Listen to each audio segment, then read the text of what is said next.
I never knew I had family in England, but after my mother died, I received a call from a solicitor.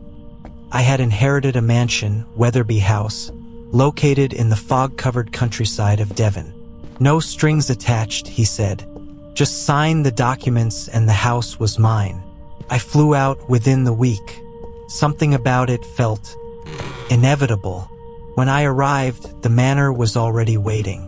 Iron gates rusted shut, ivy choking the chimneys, 3 stories high with windows like empty eyes. The driver refused to go past the gate. He said, "Some places keep themselves." I laughed at the time. The inside of the house was silent. Not quiet, silent. I couldn't hear the wind, my own footsteps, or even my breath. Every sound felt muted, like I was underwater.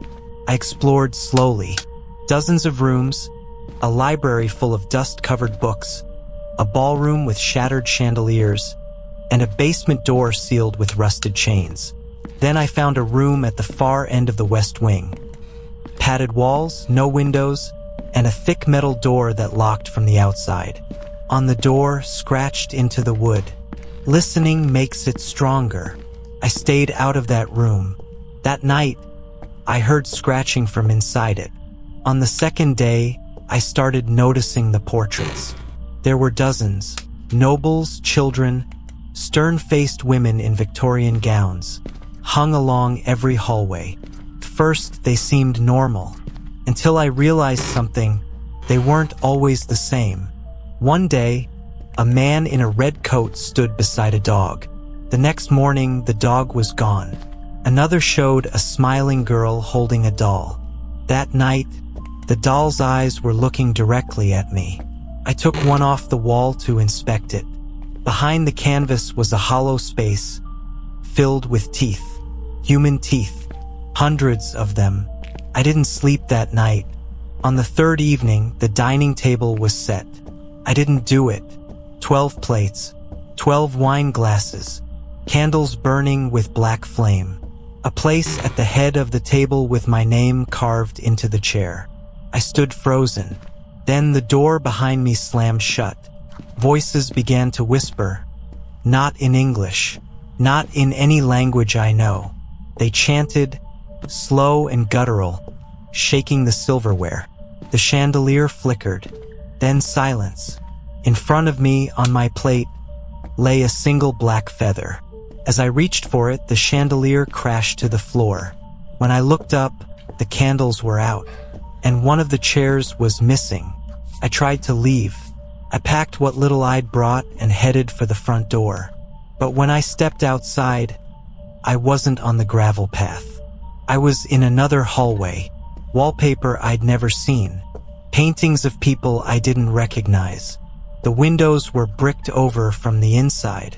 I ran back the way I came. More hallway. I tried every door. All of them led deeper into the house. Bedrooms filled with rotting furniture. Closets full of children's shoes. Mirrors that didn't show my reflection. I screamed. The echo didn't come back. The house had swallowed it. And I realized, Weatherby House doesn't have a front door anymore. The fourth night, I was drawn to the ballroom. It was pitch black except for the glint of moonlight leaking through a cracked window. In the far corner stood a grand piano, untouched, perfectly polished. As I stepped closer, it began to play. Not violently, softly. A lullaby I didn't recognize, yet somehow remembered. And then I saw it. A woman seated at the bench, back straight, pale arms moving elegantly over the keys. Her face was hidden beneath a veil of black lace. I whispered, "Who are you?" She stopped playing. The silence returned. And then she whispered back, not from her mouth, but from inside my chest, "You were born here." I started losing time. I'd wake up in strange places. The library, the attic, once curled in a wardrobe holding a decayed wedding dress that wasn't mine. My phone was dead. My watch hands spun constantly, never landing on a number. The house made time crawl. And at 2 a.m. every night, I'd hear it again, the scratching from the soundproof room. One night I stood outside that door, pressed my hand to it. The wall was pulsing beneath my palm like a living thing. Then a voice screamed from inside, "Help me dig out." I didn't move, couldn't, because I wasn't sure the voice wasn't my own. In the center of the library, I found a trapdoor beneath a rug. No hinges, just etched symbols in a spiral. I pried it open with a fireplace poker. Below, stone steps leading into pure blackness. Cold air rushed out, carrying the scent of soil and old breath. I went down with a lantern. The tunnel curved endlessly until I reached a chamber carved from bedrock. In the center was a coffin, open. Inside it, a version of me, eyes closed, hands crossed, breathing. Above the coffin, scratched into the rock, "The manor keeps what it loves." I ran, but the tunnel behind me had vanished. That night, the dining room was full again. Every seat taken, except one. They weren't people.